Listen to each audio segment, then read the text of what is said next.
Great. Okay, welcome everybody. Thank you so much for being here. As people are joining, feel free to turn your videos on and keep your microphones muted as I'll start to introduce this event, and we'll get started very shortly. I'll just introduce myself quickly. I'm AC Staubel and I use she, her pronouns. I'm from the Halt the Harm Network. I do community organizing work there and interview people as part of my job there. And I'm actually interviewing Gail Woon, who's present with us today on Friday at 1 p.m. live, if anybody else would like to join that. Thanks for being here, Gail. And Halt the Harm Network, if you haven't heard about it, is a leader network that's vetted. It's an online network of experts and researchers and organizers and people who are impacted by the industry of fracking and oil and gas development. And we're working together to take action in our own communities to protect our environment and our communities. And it's completely free to be a part of it. You basically get to join the online network and see upcoming events like this and connect with other leaders. You make a little profile. So if you haven't done that and you haven't checked it out, I'm going to add the link to our chat area, and I'll also stick around a little late after this presentation. If anybody has some questions, we'll have a little Halt the Harm after party. And so today we're going to be talking about this really important issue of synthetic playing surfaces, also known as unified playing surfaces. And Halt the Harm has teamed up with Tamala Trussell of Move Past Plastic, as well as Aaron, who is a part of Turf Talents. And we're going to be talking about the harms of these synthetic playing surfaces and what we can do in our communities to protect our communities and maybe offer some alternatives. So I guess I'll just introduce you briefly, Tamala, if you'd like. Okay, sure. And then you can get started. So Tamala is the founder of Move Past Plastic. She's dedicated to investigative learning that promotes individuals and groups into civic and service-oriented action. And she accomplishes this through interactive and interdisciplinary and investigated classes and courses, camps, field trips, and programs. She's been instrumental in educating people about the harms of plastic and PFAS, or forever chemicals, through these interactive workshops. And it's a pleasure to be co-hosting this event with her.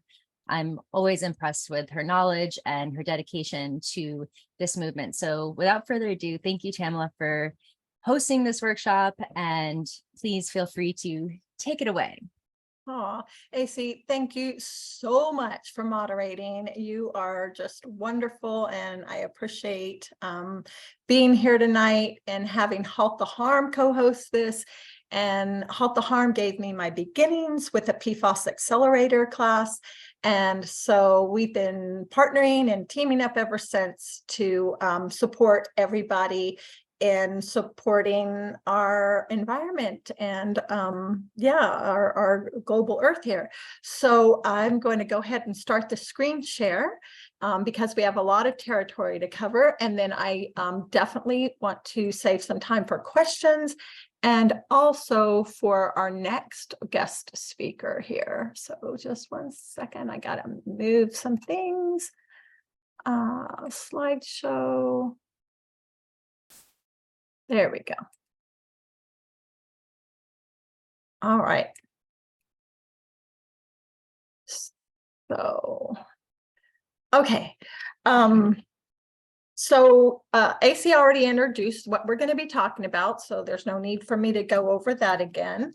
And I just need to get my slides to migrate here.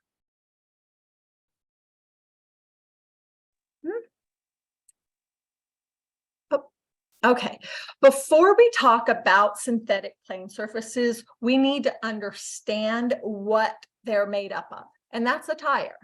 So the EPA, and a lot of other organizations were very concerned about what to do with tire waste. And so they came up with this great idea to let's make kids playing surfaces with it as one of the things that they do.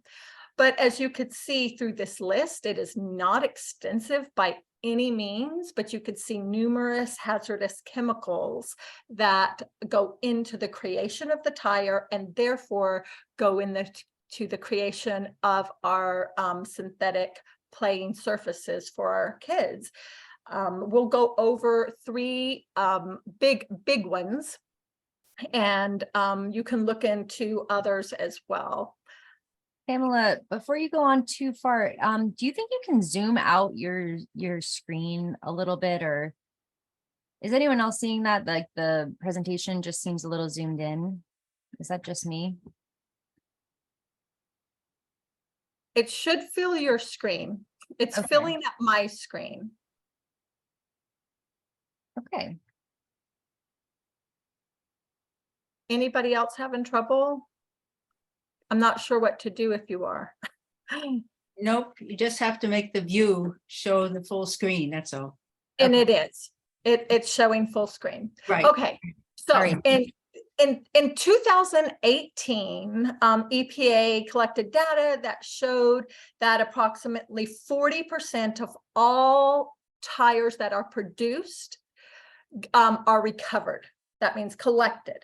And then of that 40%, an additional 42% of those are used for fuel markets. So such as burning for cement kilns, paper mills, fuel to tire to fuel.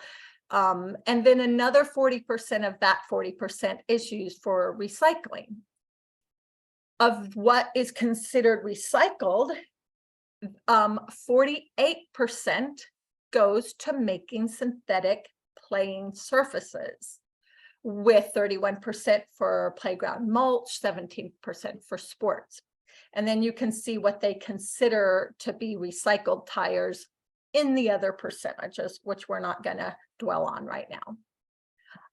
I want to just, oh dear. Oh, why is it like not showing all the stuff over here? There's words over here.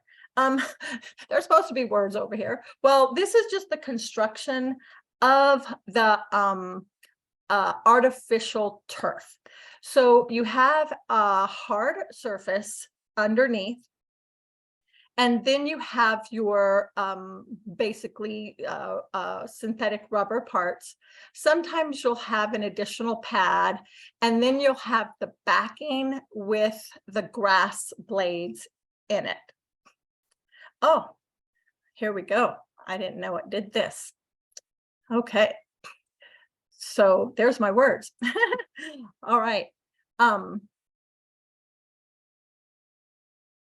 This is PIP, or otherwise known as poured in place surfaces. Tiles are also made and put down. And that also starts with a hard substrate of concrete or asphalt and butadiene rubber, styrene butadiene rubber on top of that, a topping layer. And then on top of all that, to prevent contact from the people who are playing on it, they put a polyurethane coating, which you can read about. It's extraordinarily toxic. I don't know how they, I hope they really protect the people who are putting it down. Supposedly when it's cured, it's not as toxic, and it's supposed to trap these hazardous chemicals. But as you'll see, that's not going to be the case. So there are numerous costs for artificial turf, mostly in human and environmental health. It impacts our storm drainage, heat islands, and it's expensive, and there's a lot to maintaining it, which is completely contrary to what the industry will tell our parks and rec and school districts and townships. Something that you should bear in mind is there is no federal regulation. As far as I know, none of these products are third-party tested. So the industry will tell you that, it's safe, it doesn't contain PFAS or something like that, Well, there's no real way of knowing that. And so that's something to bear in mind. The EPA in 2016, they released the first report that's supposed to show how to test the surfaces for these chemicals. And then they were supposed to do a second report, but then COVID came. And so nothing's really happened yet. And there's the FRAPA 6, which is supposed to be looking at potential for human exposures resulting in tire crumb rubber, but there already have been many studies on that. So in 2019, the EPA concluded that exposure risk from toxic chemicals, including lead, were very low. However, Ecology Center, along with the Public Employees for Environmental Responsibility, have filed a legal complaint charging that the EPA report contains inaccurate, incomplete, and unreliable information, and they must retract their statement. And the reason they did this is because they said that the EPA report failed to examine more than half of the chemicals. And then they didn't examine different pathways, which we'll talk about in a moment.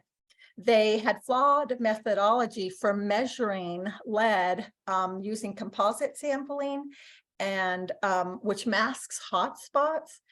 And this was the case with the DC. There's a big study that you'll get in the resources where DC found up to 4,000 parts per million for the levels of lead.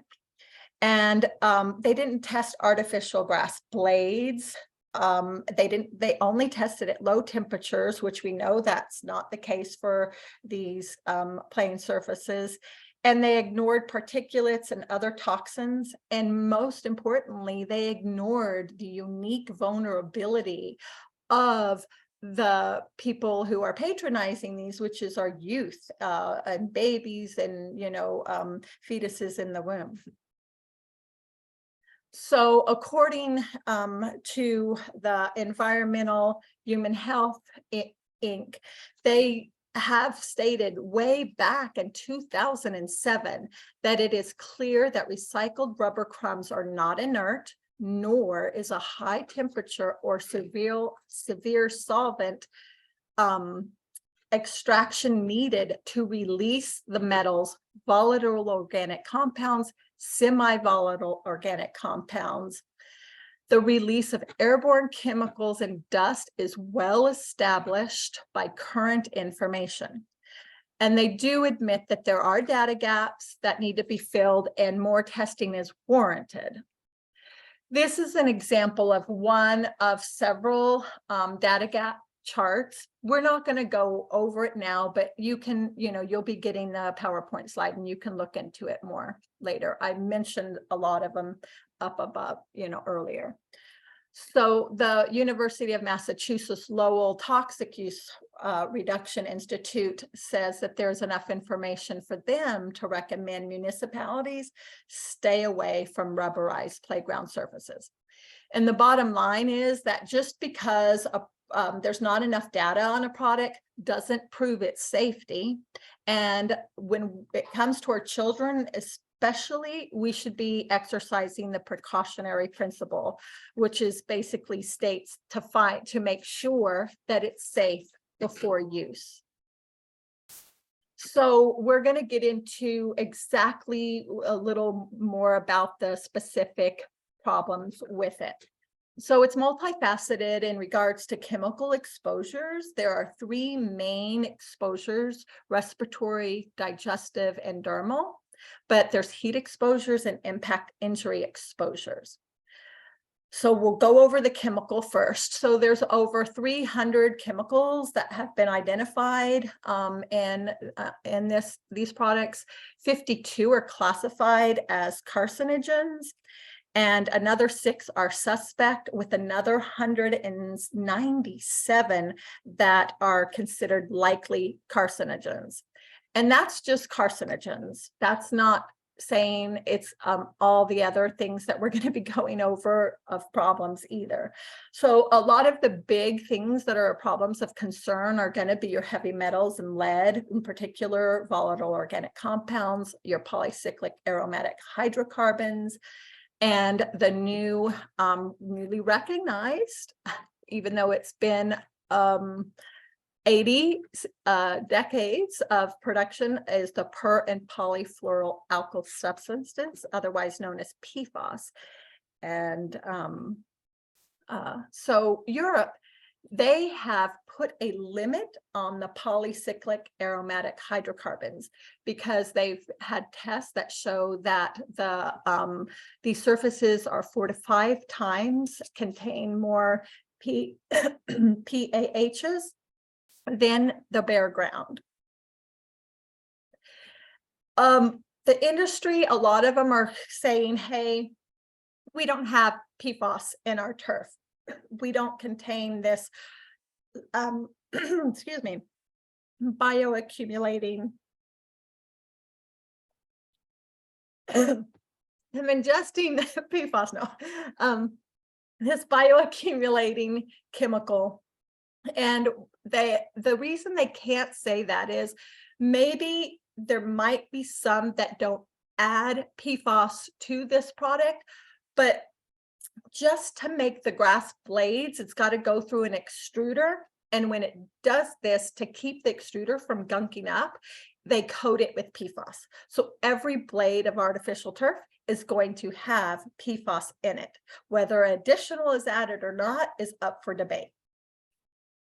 Some of the health problems with PFAS alone, that single chemical out of those 300, are increased risk of thyroid disease, blood cholesterol, decreased response to vaccines such as COVID, decreased fertility in women, increased high blood pressure, preeclampsia, and a lower infant birth weight. In addition to that, it's the 7th largest exposure for lead for our children. And the EPA just came out, I don't know if it was this week, I get a lot of information, I lose track of time, but just recently saying that they have changed the limits, just like for PFAS, where it went from 400 parts per trillion to 70 and now non-detect. They are saying that no levels of lead are acceptable in children's blood.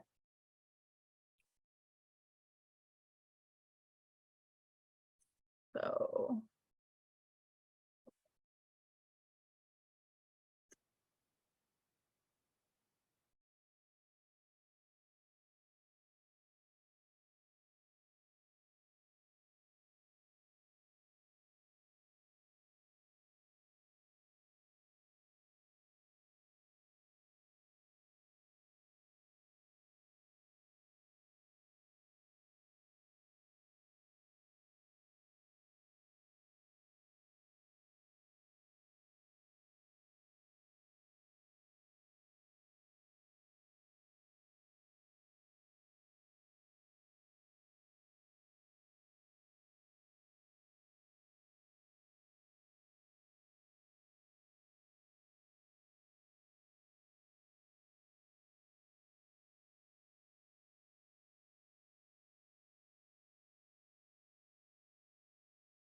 the University of Cincinnati staff identified those 11 proposed exposure models, 5 for inhalation, 4 for oral, digestive, and 3 for dermal. Some of these chemicals can cause, as you know, various cancers, but headaches, nausea, contact dermatitis. 70% of the EPA identified 70% of the artificial turf fields had MRSA in them. They contribute and exacerbate asthma, damage lungs, kidneys, liver, central nervous system, reproductive system. They can cause neurological development, deficits in IQ, and obesity because they're high in phthalates, which is an endocrine disrupting hormone. So right now, there are only 2 ball fields that use artificial turf. The professional men's soccer, US soccer team does not. The women's soccer team sued, so they wouldn't have to. And there's a study done where it showed that even though goalies were 10% of the team, that they accounted for 68% of all leukemia cases.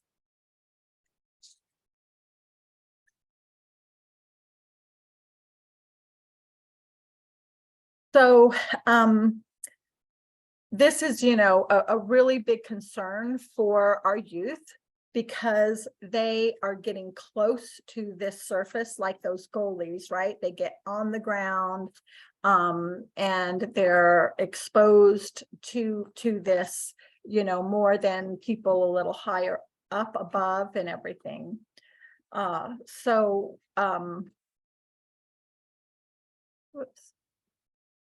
We're going to move on to our heat injuries right now.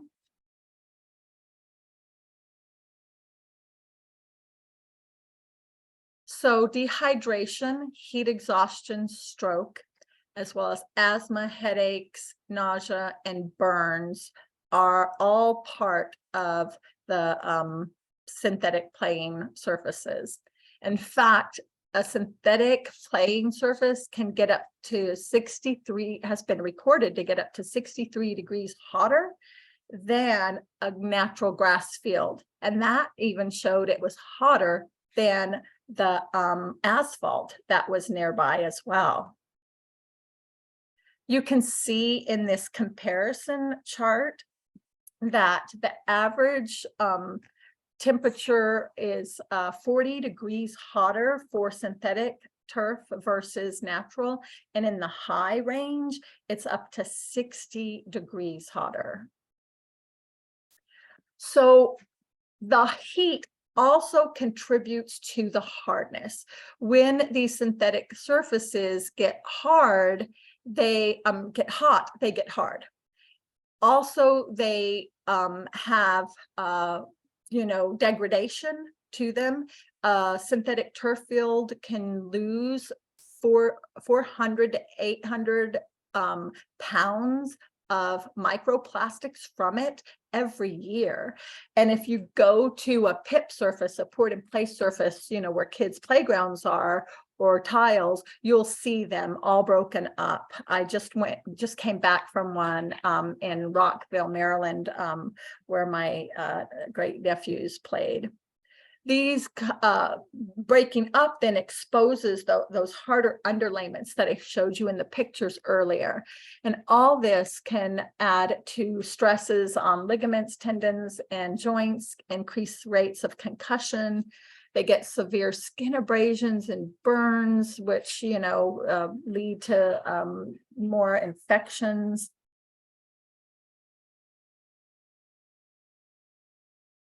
All right, so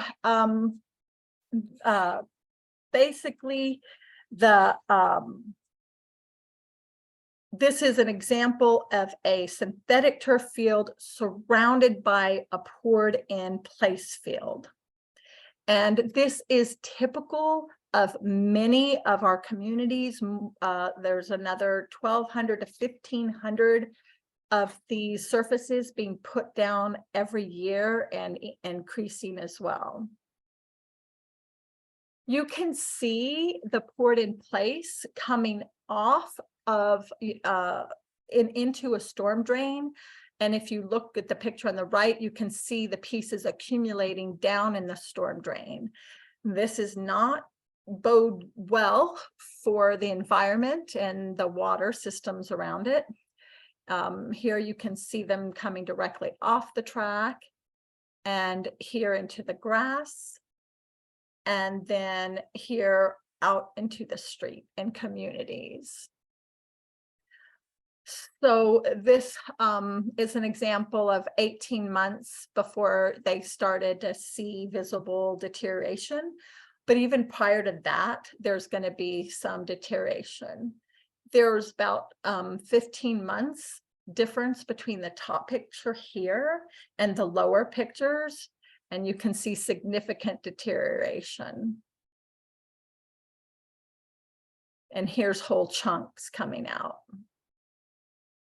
So all this does terrible things to our environment, and my community was going to had tore up a wooden and mulch playground, and they had planned to put poured in place surface there, and we have a world-renowned Latort Creek, which is a world-renowned trout stream, just 100, less than 100 yards away.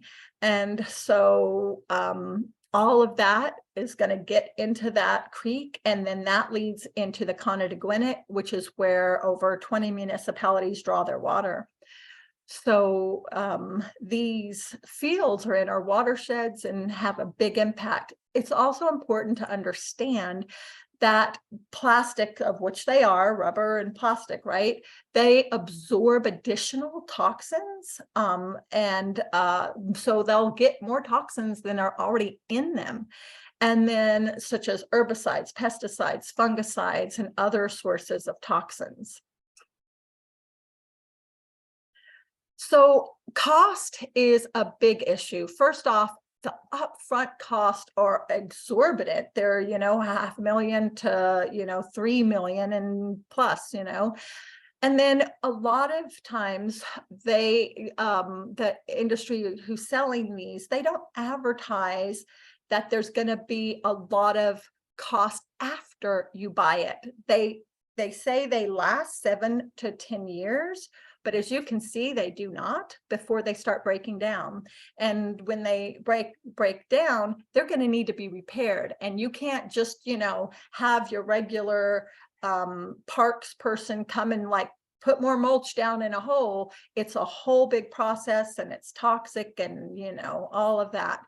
So you've got to brush the field for infill redistribution, rake it to rejuvenate the fibers and re-level. You got to sweep for debris removal. You have to use surfactants or softeners, disinfectants and fungicides regularly to keep it healthy and safe to play on.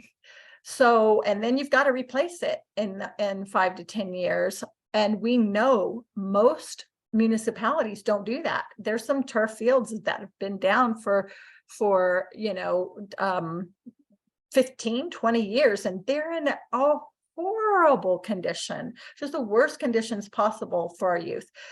So with all these new studies that are coming out, a lot of lawsuits are happening. And so that's not great for our school districts and our municipalities. So we really want to help them not install these surfaces, and if they have, do not reinstall, because they're opening themselves up to lawsuits. Then when they do want to convert it to grass and mulch, it's going to be extremely expensive because it completely decimates all life underneath it. It gets destroyed just in the process of installation, no less it being down. This is one of many different comparison charts that show the difference in expense from a natural surface to the synthetic. And there's many out there. I haven't seen one yet that shows that natural surface costs more. Okay, so the consumer product safety also recommends that you avoid any mouth contact for choking hazards. They want you washing your hands before handling food, limit your time on scorching days. And they actually tell you to go home, and before you enter your house, they want you to wash your anything that touched the surface, and your clothes, take them straight to the wash machine, wash toys, wash your shoes, everything.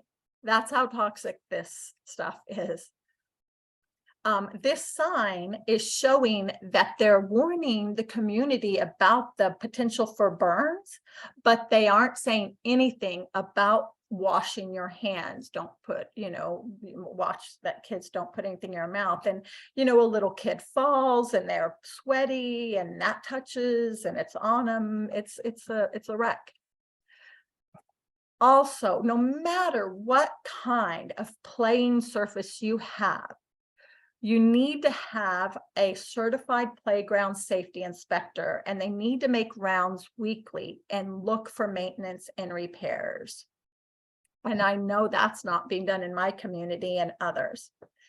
And lastly, to wrap up before we get Aaron on with an alternative here, is that there is no safe disposal.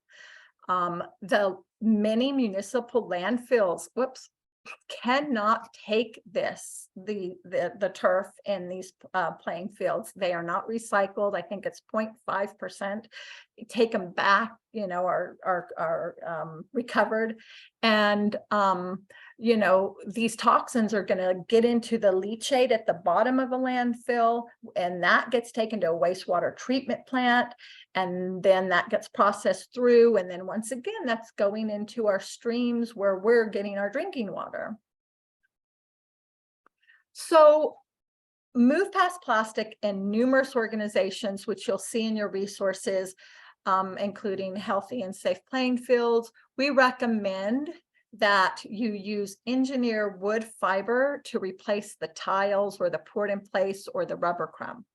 And you use organic grass to replace the artificial turf.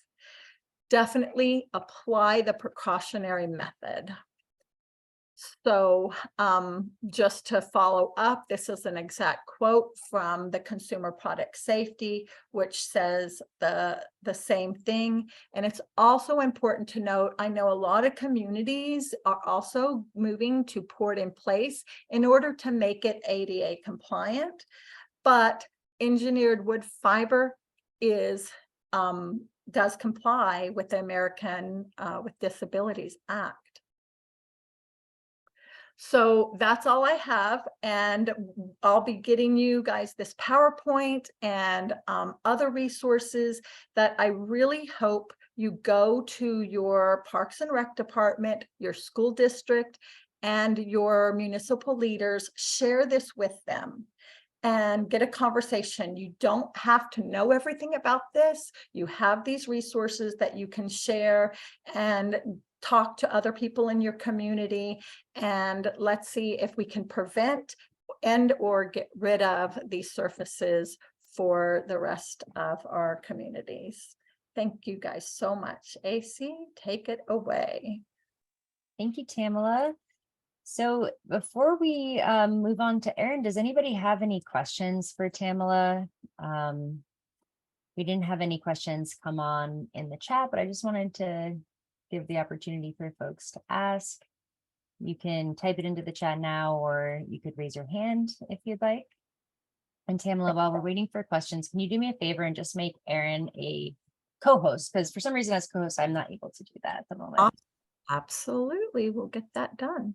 Awesome. So one question from Lewis came in. Is there such a thing as a safer fill like coconut coir? Some additional fills like that, sand and coconut husk and things like that are used as part of the rubberized stuff, but not in its entirety. And then I'm not sure what chemicals are put on that. That's one thing I haven't researched too much yet. So it'll be on my next to-do list. Just real quick, AC, I am going to participants and I am seeing him, but I don't see how to get him as a co-host. I did you. Yeah. Hey, Tamala, while we're at it, it looks like Jenny has a question. She's raised her hand. Oh, I've got you on, Aaron. I got it. All You're right. gonna be Jenny, good. if you So want to then you can- come too. yeah. Thank you. Yeah, I'm sorry that I arrived late. I lost track of the time, but I was wondering if the recording is available also. if we can Yes. listen to the entire presentation again. Yes. Okay, thank you. Thanks. And